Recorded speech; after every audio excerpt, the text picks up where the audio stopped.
Hey, salut à toi ce matin, bienvenue à ICF Lausanne.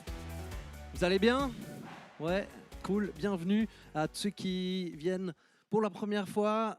Ici, c'est la petite famille, c'est à la maison, c'est tranquille, donc on se détend. On va pas vous obliger à vous lever ou parler ou quoi que ce soit. C'est ou bien vous voudriez. Non, ok. Bienvenue à toi qui est avec nous.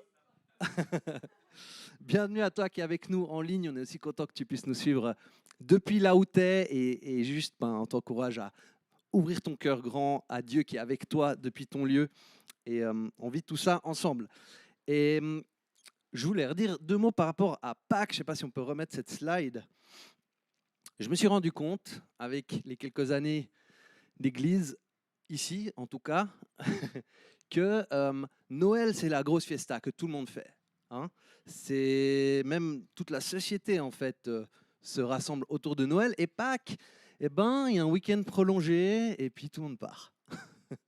Et je me suis rendu compte qu'on avait, en tant qu'Église, en fait, en tant que le corps du Christ, on a besoin de se réapproprier en fait cette fête-là, ce moment de l'année. C'est pour ça qu'il y a un petit lien un petit peu artistiquement fait avec Noël. Merci Christelle pour la slide, avec ce petit slogan Noël prépare, Pâques transforme. Parce que je ne sais pas si tu t'es déjà posé la question, qu'est-ce qui est plus important, Noël ou Pâques, hein? Je ne vais peut-être pas créer un débat inutile, mais ce qui est sûr, c'est que sans Pâques, il manque un grand bout par rapport à ce qui s'est passé à Noël. Et sans Noël, Pâques, c'est impossible. On est d'accord, hein? Voilà. Mais Pâques, c'est un peu le moment le plus fort du calendrier chrétien. C'est l'apothéose. Et c'est un moment où l'Église, je crois, elle est appelée à se rassembler pour fêter Jésus et ce qu'il a fait à Pâques, justement. Alors voilà, cette année, on fait un effort un peu spécial. Et peut-être que c'est trop tard pour toi, peut-être que tu as déjà booké des choses et que tu sais déjà que tu ne seras pas là. C'est pas grave, mais j'ai envie juste de t'encourager pour 2027 déjà. Dis-toi on est en train d'essayer de créer une nouvelle culture. On a envie que ça déborde jusque dans toute la société. Ben, si on veut changer la société, ça commence toujours par l'Église, ça commence toujours par nous. Donc, on travaille déjà notre propre culture d'Église autour de cette question. Moi, je me réjouis à fond parce que, en fait, c'est cool, Pâques. C'est vraiment une fête extraordinaire à fêter et je me réjouis énormément de la vivre avec ceux qui seront dispo pour ça cette année. On a un programme qu'on est en train de confectionner entre le vendredi, le samedi, dimanche, faire des choses un petit peu spéciales et inattendues. Mais tu en sauras plus alors qu'on s'en rapproche et que les choses se précisent. Ok. Kim, est-ce que tu peux nous mettre le tableau de la vision, s'il te plaît? Alors, pas celui-là, mais juste celui qui a le... Voilà. Thank you. Et vous connaissez ce petit tableau que je vous ai apporté en tant que vision d'ICF Lausanne. Finalement, c'est une image de chaque château, ça représente une église en construction. Donc, ça représente une vision d'implantation d'église, avec finalement cette église qui est au milieu. C'est une église qui déborde tellement du royaume de Dieu et de ressources qu'elle est en mesure de créer des nouveaux lieux de fête autour de Dieu. Et c'est ça qu'on a envie de vivre en tant qu'Église. Alors je vous laisse ça en arrière-plan. Et aujourd'hui, c'est le Vision Sunday. Donc Vision Sunday, on parle de vision justement comme ça. On parle un petit peu aussi de l'actualité de l'Église. Qu'est-ce qui est en train de se passer? Quels changements ont lieu? Qu'est-ce qui mijote? Et puis, plus spécialement, la question de comment est-ce que toi, tu peux, là où tu en es, dans ton chemin, prendre part à cette vision et avancer avec Dieu. Et ce qui est cool à savoir autour d'un Vision Sunday, c'est que Dieu est toujours en mouvement. Hein. Il est toujours à l'œuvre dans nos vies, il est toujours à l'œuvre dans son Église et dans une communauté. Et donc le premier élément d'info du Vision Sunday, ce n'est pas une surprise, mais cette année, on sait qu'on déménage, hein, parce qu'on a la fin de bail en fin 2026. Et donc avec le Lead Team, on est en recherche de locaux, on a visité des locaux la semaine passée encore, et on regarde où est-ce que c'est le prochain lieu de vie pour ICF Lausanne et l'endroit que Dieu a pour nous. Et on croit que Dieu a un endroit pour nous qui va être vraiment cool pour cette saison. Et j'ai aussi eu à cœur un petit peu un endroit où on peut vraiment développer le monde des kids pour en faire un endroit super cool pour l'église, pour les enfants, pour les familles. Et puis, on va voir qu'est-ce que Dieu en réserve pour nous sur ce thème-là cette année. Mais si tu as ça à cœur, n'hésite pas à prier pour ce sujet, à prier pour nous, tant que les teams, dans les visites qu'on peut faire et la sagesse de comprendre en fait quelle est la bonne décision en lien peut-être avec un lieu ou pas. Le prochain élément de changement, c'est un élément important, ça concerne le staff de l'Église. Et donc à ICF Lausanne, il y a 2 employés, c'est Christelle et moi-même. Christelle qui est à 20% pour la communication et moi 60% en tant que pasteur. Et il y a du changement dans l'air, du changement au niveau de la structure et du fonctionnement de l'Église. Parce que malheureusement, 2025, ça a été une année avec beaucoup de départs pour plein de raisons différentes, mais ça affecte l'aspect des finances de l'Église en fait. Et on veut toujours s'adapter à la vie de l'Église pour qu'elle aille le mieux possible, hein, c'est ça le but. Et on veut toujours adapter la structure à la réalité de l'Église et pas l'inverse. Hein. Donc des fois, en fonction des saisons, en fonction des événements, on doit changer des choses. Et donc aujourd'hui, il va y avoir des changements dans nos rôles de staff avec Christelle, avec une réduction progressive de nos taux. Et pour Christelle, donc, elle sera à 10% à partir d'avril au lieu de 20%. Et puis, à partir de juillet, elle quitte le rôle de staff et d'employé de l'Église pour vivre à fond son bénévolat. Elle reste dans le lead team de l'Église et son cœur, je vous garantis, est tout à fait impliqué au-delà de sa casquette staff qu'elle a vécue pendant toutes ces années de manière brillantissime. J'ai que du bien à dire de Christelle et que du respect pour elle. Et voilà, c'est des changements un petit peu qui s'inscrivent maintenant et tu vas en entendre plus parce que je trouve que c'est intéressant le chemin de Christelle. Et puis pour moi, à partir d'avril, je vais passer à 40%. Et puis le rôle de pasteur principal passera ensuite à 20% en septembre. Ouais, on coupe, on adapte, mais on fait un truc qui soit sain et bon pour l'Église. Alors pour moi, ça veut dire que je cherche du job actuellement et je ne vais plus faire ça comme seule activité ou principale, mais je vais chercher quelque chose qui me permet de continuer à investir dans la vision pour l'Église locale. Ça ne change rien dans mon cœur, ça ne change pas ma manière d'avancer avec Dieu et son Église. Donc voilà pour ça. Et puis, ouais, avec Christelle, on a entamé des discussions au fil des années ensemble aussi, des fois sur sa place, sur son rôle, ses dons, c'était quoi son appel. Et puis, ça a été un processus continu et patient, mais qui a aussi permis un petit peu d'amener des éléments concrets. Et je pense qu'en fait, les changements dans lesquels on s'inscrit aujourd'hui, ils viennent être en ligne avec tout ça. Alors, je ne vais pas en dire trop tout de suite, mais je vais laisser Christelle venir nous en parler. Fais du bruit pour Christelle. Yes. Salut à ceux que je n'ai pas encore vus. Qu'est-ce que tu veux que je dise? Dis-nous, c'est quoi ton processus et autour de cette question de l'appel de Dieu sur ta vie? C'est d'être aligné en fait avec ce que Dieu il a mis comme don et talent aussi en moi et puis là où il a prévu en fait des choses. Et puis c'est vrai que en tant que staff, c'était important pour moi aussi de répondre aux besoins de l'Église qui étaient réels et concrets. C'est pour ça que j'ai fait quand même la com ou les slides que tu peux voir ou différentes choses.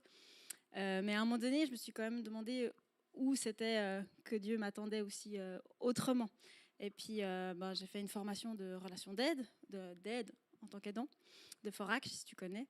Et puis j'ai aussi à cœur le domaine de la prière. Et c'est des choses que j'ai envie de pouvoir voir comment implémenter ça encore à ICF en tant que bénévole. Mais du coup, en fait, c'est des questions qu'on a remis. Puis on ne savait pas quoi faire du fait que j'étais staff, parce que c'était des choses un peu compliquées de justifier en tant que staff. Donc on était un peu dans cette période où j'étais staff, je voulais faire autre chose, mais c'était un peu compliqué. Et en fait, finalement, ce moment où j'avais déjà pensé, est-ce que je laissais en partie mon job? Est-ce que je diminuais mon taux? Enfin, on avait déjà commencé à processer ça. Et puis le fait que les finances sont décidées pour nous, et en fait, moi, ça me libère pour cet appel en fait, que Dieu est là pour moi. Et j'ai à cœur de pouvoir m'impliquer dans la relation d'aide, j'ai envie de pouvoir développer ça aussi. Donc voilà, j'ai 20% de mon temps maintenant qui sera disponible pour Dieu, pour qu'il fasse un truc. Alors je suis là. Et on verra bien où je vais parce que je ne sais pas encore bien. C'est tellement cool. Trop cool. Merci Christelle. Et ouais, vous pouvez l'applaudir. Ouais, c'est vraiment chouette. Christelle, elle se donne toujours pour l'Église. Et même des fois, alors qu'elle sentait qu'il y avait peut-être autre chose qui venait, quelque chose d'encore plus aligné, ben, elle a beaucoup donné et sacrifié finalement juste pour servir. Peu importe le ressenti autour d'un rôle ou quoi que ce soit. Et je suis très, très reconnaissant pour ça, Christelle. Et j'ai vraiment envie de vous encourager, en fait, avec son exemple, de faire toujours ce chemin, de dire, mais Seigneur, c'est quoi les dons que tu m'as donnés? C'est quoi ma place? C'est quoi mon rôle? Et moi, je crois aujourd'hui à la démarche de Christelle dans cette direction de la relation d'aide. Elle s'est formée, c'est absolument génial.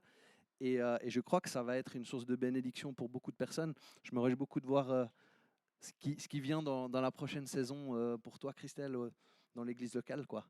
Ça va être génial. Et puis, peut-être tu te poses la question du coup, et alors la com, qu'est-ce qui se passe? Non, je te rassure, c'est pas moi qui vais faire toute la communication de l'église. Il y en a qui sont là. Oh, ouf. Mais on a de la chance parce qu'on a des gens très impliqués, très engagés dans cette église. Et on a déjà une personne qui a accepté de reprendre ce rôle bénévolement. Donc, c'est la particularité que ça va passer d'un rôle staff à un rôle bénévole, comme ICF Bulle le vit depuis longtemps d'ailleurs. Donc, c'est possible, même si ce sera peut-être vécu différemment. Et la personne qui a accepté de faire ça, c'est la merveilleuse Mariska Bernet. Wouh, fais du bruit pour elle. Ouais. Et bah, Mariska, elle est chez les kids, là, en train d'envoyer la purée là-bas. Donc, ouais, ouais. Vraiment, je suis tellement reconnaissant. Elle m'a dit on voulait qu'elle puisse dire quelque chose aujourd'hui, mais ce sera pour une autre fois. Mais elle m'a dit qu'elle avait à cœur ce monde des réseaux sociaux et de vraiment aussi être présente là-dessus pour communiquer finalement la vie de l'Église et notre message qu'on a à faire passer dans le monde entier, quoi. Donc, ça va être cool et ben, vous pouvez l'encourager, la soutenir dans ce nouveau challenge, un domaine qu'elle va aller défricher et qu'elle fera avec ses disponibilités, ses capacités de bénévole. Mais si Bulle y arrive, on y arrive aussi. Voilà.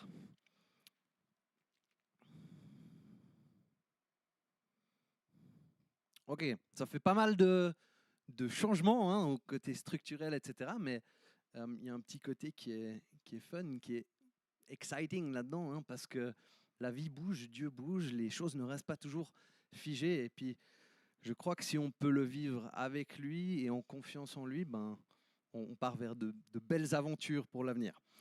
Maintenant, on va prendre un temps un peu plus sur ce côté vision, mission, et la question de, ben, et vous, et toi, et moi, là-dedans, comment est-ce qu'on peut prendre notre place, en fait, et vivre cette réalité-là? Et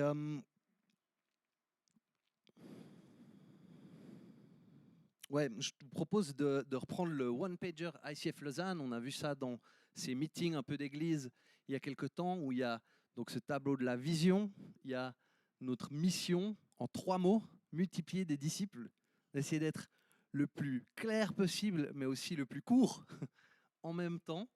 Et puis cette culture paradisiaque qu'on a avec finalement des valeurs qu'on a envie de vivre au quotidien en tant qu'église, en tant que leader, des valeurs de leadership. Et donc, si on dit la mission, c'est multiplier des disciples, notre manière d'expliquer ça, ça veut dire qu'on veut être et faire des disciples. Okay, c'est cette double dimension. Et j'ai envie aujourd'hui de te poser une question. C'est la suivante. Est-ce que tu es prêt à emmener les gens par là où tu es passé?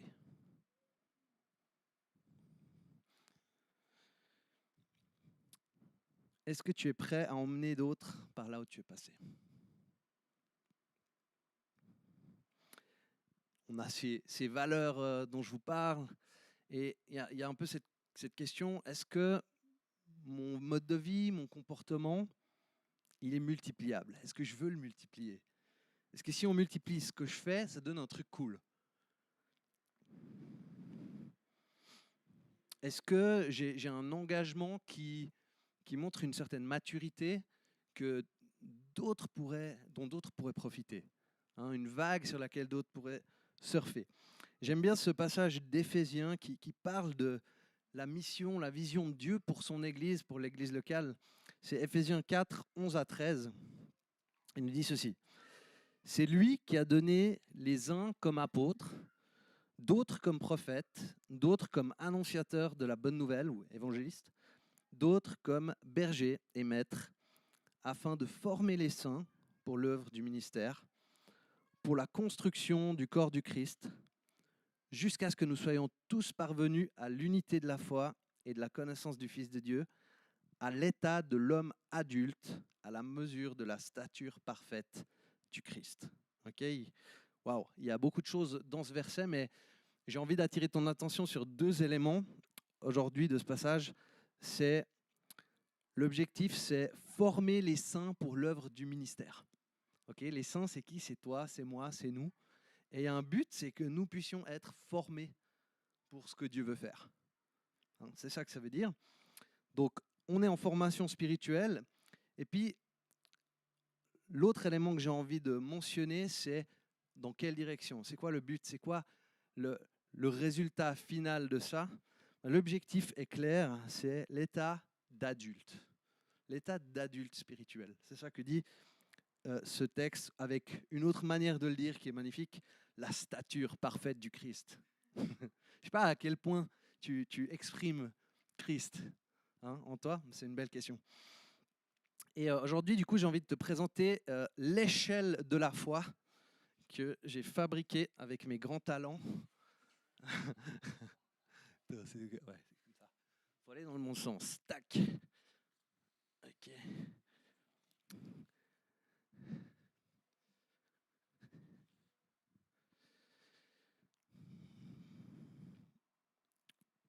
Ok, et donc ça c'est l'échelle de la foi.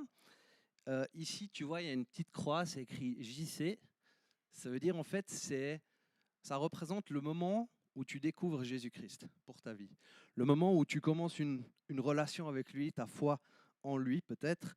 Donc tout ce qui est à droite ici, ben, c'est la période avant ça. Hein. Pour certains, c'était un peu dans le berceau, je sais que c'est confus. Mais admettons que tu as grandi sans jamais savoir qui était Jésus. Eh ben, tu vis ta vie sans lui. Et puis peut-être qu'il y a un moment où tu entends parler de lui, puis tu deviens curieux, ouvert à ces questions, etc. Et ben, il y a ce moment où on peut vraiment commencer à marcher avec lui. Ça veut dire que notre vie d'avant, elle est derrière, elle est passée, il y a une vie nouvelle qui commence. Puis ce qui se passe à ce moment-là, c'est qu'on est un débutant dans la foi, un nouveau-né même spirituellement, on peut dire, puisqu'on est né de nouveau. Et donc, on démarre toute une vie de formation spirituelle, de découverte de qui est Dieu, qui je suis, qu'est-ce que ça veut dire cette vie sur terre avec lui, en lui.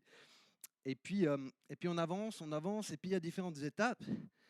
Et ici, pas à la toute fin, mais avant, il y a l'état d'adulte, du croyant mature. C'est l'objectif, nous dit Éphésiens, de ceux qui avancent avec Dieu. Et la question, c'est que on peut toujours redonner vers ma droite, vers ta gauche. Ok ? Si tu es là, tu peux aider quelqu'un à découvrir Jésus. Si tu es baptisé, tu peux baptiser quelqu'un. Si tu es ici, ben, tu vas pouvoir redonner dans cette direction, mais difficilement dans ce sens-là. Et donc ma question pour toi, c'est est-ce que tu es prêt? À quoi est-ce que tu es prêt? Est-ce que tu es prêt à permettre à quelqu'un de découvrir qui est Jésus? De leur expliquer la croix, la bonne nouvelle? Est-ce que tu es prêt à baptiser des personnes? Est-ce que tu es prêt à enseigner la foi, le message biblique? À quel point? En partie? Complètement? Est-ce que tu es prêt à aider des gens à être libérés, délivrés, guéris par Dieu dans leur chemin spirituel? Est-ce que tu es prêt à aider des gens à découvrir le Saint-Esprit pour la première fois et les dons de l'Esprit Saint?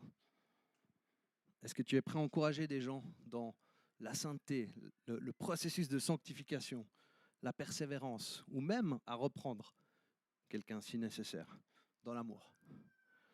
Est-ce que tu es prêt à aider une personne à gérer sa vie avec les priorités du royaume de Dieu?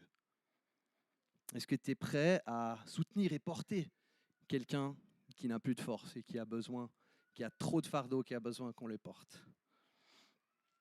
Est-ce que tu es prêt à former quelqu'un au service du ministère, dans des tâches, dans des fonctions? Ou alors, est-ce que tu es prêt à aider quelqu'un à grandir dans les disciplines spirituelles, à apprendre à prier et vivre ça d'une manière qui est riche, qui est belle, ou dans la lecture de la Bible, ou la louange? On a ce verset dans 1 Jean qui parle des étapes de développement spirituel. C'est 1 Jean 2, 12 à 13. Il dit « Je vous écris, mes enfants, parce que vos péchés vous sont pardonnés à cause de son nom. » Donc là, on est ici à peu près, petits enfants. Ensuite, il dit « Je vous écris, Père, parce que vous connaissez celui qui est dès le commencement. » Là, on est plutôt de ce côté-là. Et il y a une maturité de la vue d'ensemble de l'histoire de Dieu. Je vous écris, jeunes gens, parce que vous avez vaincu le mauvais. On est un petit peu plus loin par ici, avec cet enjeu de la victoire dans le combat spirituel. Okay? Il y a des étapes, il y a un chemin. Et je vais vous donner un ordre d'idée de, je pense, le rythme auquel ça devrait à peu près se développer. Okay? Ce n'est pas une règle, c'est juste pour essayer de saisir certains éléments. Il ne faut pas y voir quelque chose de trop rigide, mais ça donne un peu un ordre d'idée. Donc, par exemple, le débutant dans la foi, il commence là. Pendant combien de temps est-ce qu'il reste débutant, hein? J'ai envie de dire 0 à 2 ou 3 ans dans la foi. C'est encore quelqu'un qui découvre, c'est quelqu'un qui apprend tout en fait, et c'est normal. C'est normal de rien savoir, c'est normal de rien connaître. Ensuite, je vais l'appeler l'intermédiaire 1. On est 3 à 7 ans dans la foi, ok? Donc on va dire qu'on est là. Et ça représente quelqu'un qui devient compétent en fait, spirituellement, dans certains domaines, dans certains thèmes, mais dans d'autres aussi pas du tout, quoi. Il y a un joli mélange d'acquis et puis de terrain encore à défricher. Ensuite, intermédiaire 2, c'est, on va dire, 8 à 14 ans dans la foi. Okay, donc, c'est un peu comme intermédiaire 1, mais il y a de moins en moins de domaines de zones d'ombre. Il y a de plus en plus de domaines qui sont clairs, transformés finalement par notre foi, ou des endroits où Dieu a pu toucher en fait ces aspects équipés en connaissance, en puissance spirituellement. Et puis enfin, on arrive à l'état mature de l'adulte.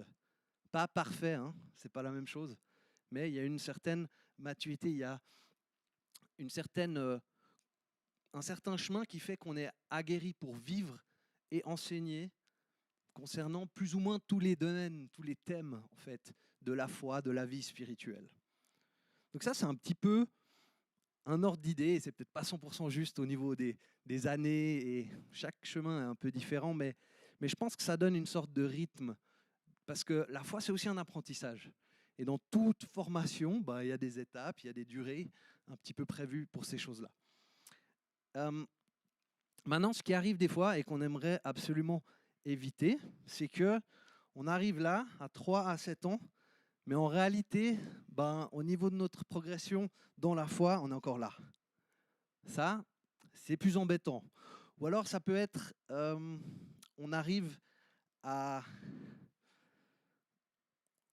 15 ans plus dans la foi, mais on est encore ici. OK ? Ou encore pire, on est à 15 plus dans la foi, mais en fait, on est resté coincé ici. OK ? Et il y a une question qui vient avec ça, c'est pourquoi ? Pourquoi ? Est-ce qu'on n'était pas enseignable ? On n'a pas appris, on ne s'est pas nourri, on n'a pas grandi ? Quelle est la raison pour ça ? Est-ce que peut-être on était spirituellement désengagé d'une certaine manière ? C'est une question intéressante. Pourquoi ? Et si je te parle de ça aujourd'hui, c'est pas pour condamner qui que ce soit, mais c'est pour t'encourager. Parce qu'en fait, la stagnation, c'est pas cool pour toi. C'est pas cool pour toi et c'est pas cool non plus pour les autres. Parce que ça veut dire que tu peux que redonner dans cette direction, tu vois. Plus tu avances ici, plus tu deviens un cadeau, une bénédiction pour les personnes que Dieu place autour de toi. Donc on a envie d'avancer et c'est ça mon but et mon encouragement pour toi aujourd'hui, c'est de dire on veut avancer sur cette ligne. Ce qui est important, c'est pas exactement où on est, mais comment est-ce qu'on chemine, comment on avance et à quel rythme. Alors c'est ça ma question pour toi aujourd'hui. Et je pense que c'est bien que chacun y réponde pour soi. On ne va pas s'amuser à se coller des étiquettes de cette manière, mais tu en es où dans ta formation spirituelle et en lien avec ton nombre d'années dans la foi.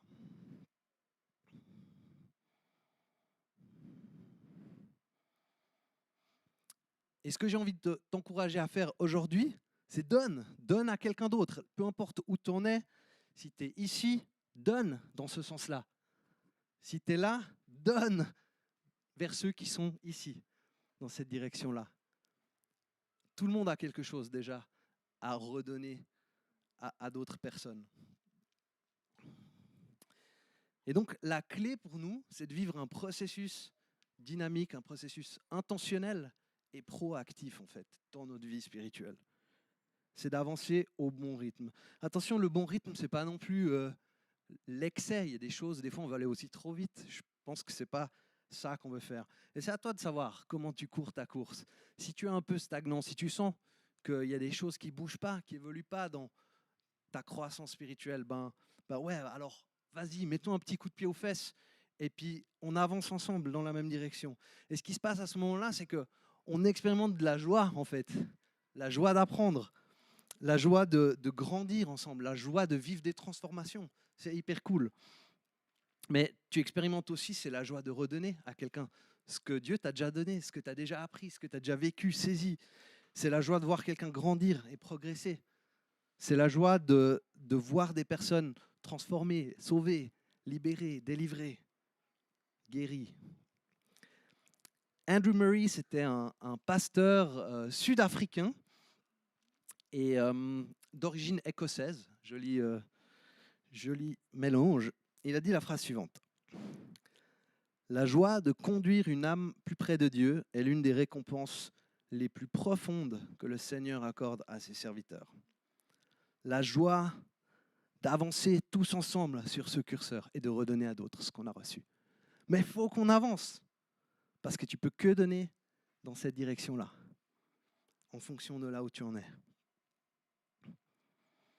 Alors, j'ai envie un petit peu encore de nuancer maintenant tout ce truc, parce que c'est toujours dangereux quand on parle de niveau spirituel, maturité, Déjà, c'est bien d'avoir de l'humilité dans comment on se considère, de, de toujours se voir peut-être voir les autres comme meilleurs que soi-même. C'est le conseil apostolique de notre ami Paul. Et puis, j'ai envie de dire ce que ça signifie et ce que ça ne signifie pas. C'est important cette question. Il y a une notion de progression. Si Paul le dit dans Éphésiens, le but c'est qu'on soit tous adultes, c'est qu'il y a un truc à comprendre avec ça. Mais ça ne change pas notre valeur devant Dieu. Et peut-être la question qui aide à un petit peu à remettre ça dans le bon cadre, c'est qui est sauvé sur cette ligne? Qui est sauvé? Eh bien, le message de la foi, c'est que c'est Jésus qui nous sauve, sans qu'on ait levé le petit doigt. Dès le moment où on reçoit ce cadeau, on l'accepte par la foi, on dit « Ouais Seigneur, j'accepte ton salut que tu m'offres, je te demande pardon pour tous mes péchés, pour ma vie vécue sans toi, toutes ces choses-là. » Ben, on est sauvé quoi. Puis après, on progresse sur un chemin, etc., mais on est toujours sauvé. Ce que ça change, c'est peut-être comment Dieu peut nous utiliser en fait, dans ces étapes et pour les autres. Mais ça ne change pas la question de notre éternité, en fait, parce que celle-là, elle ne dépend en aucun cas de nos capacités spirituelles ou je ne sais quoi. Hein, c'est ce qu'on lit dans la parabole de la vigne. Tu as peut-être déjà entendu cette histoire où le maître de la vigne invite des gens à travailler dans son champ en début de journée, au milieu de la journée, il va encore en chercher en fin de journée.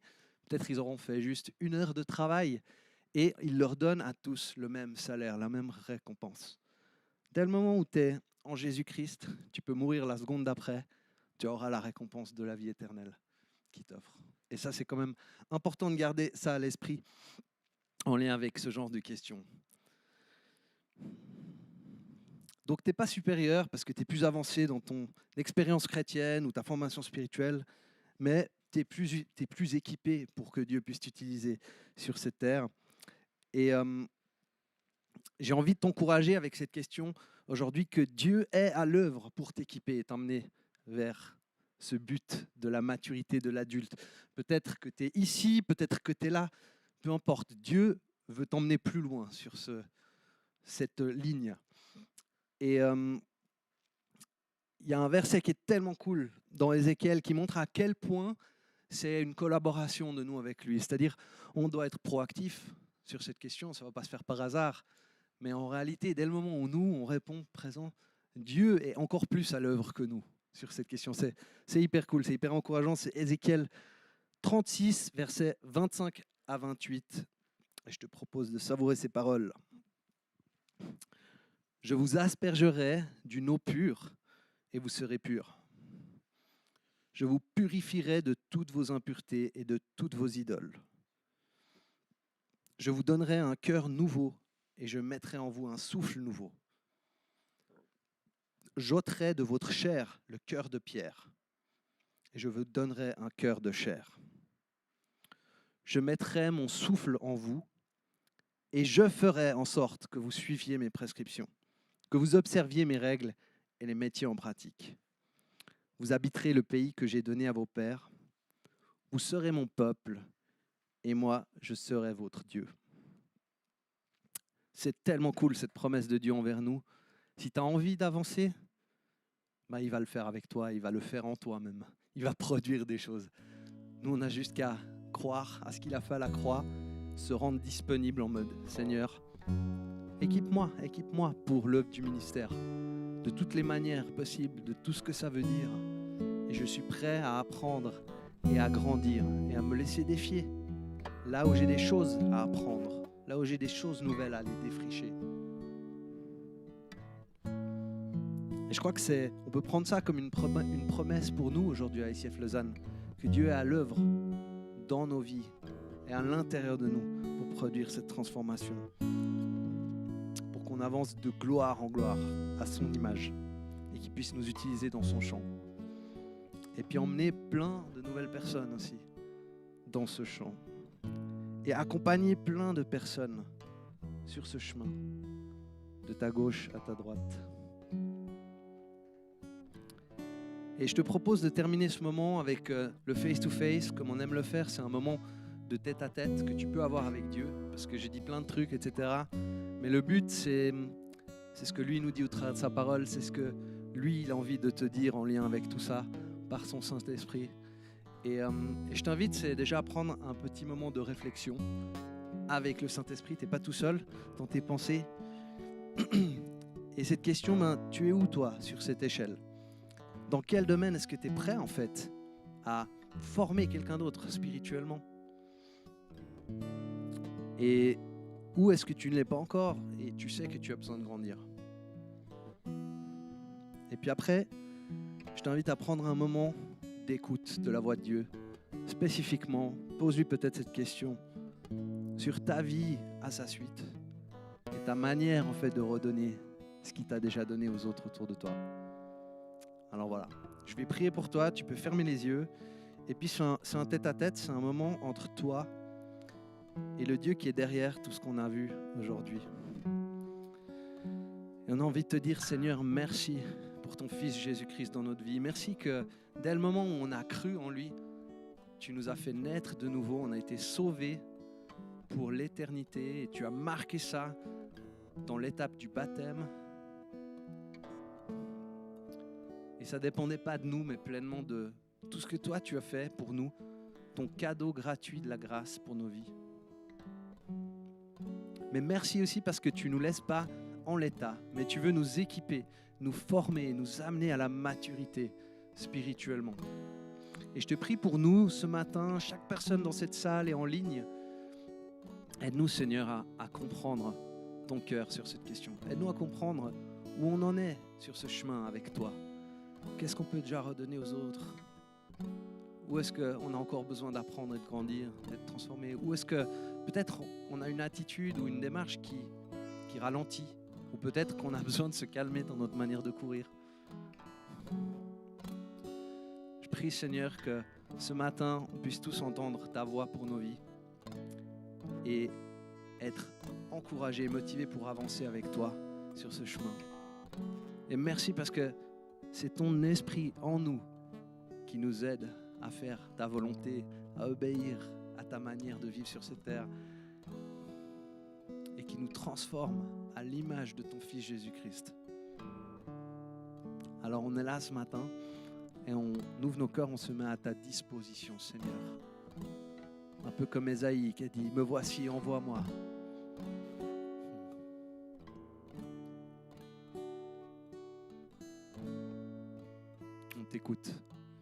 On t'écoute, Seigneur Jésus, en ton nom, prie.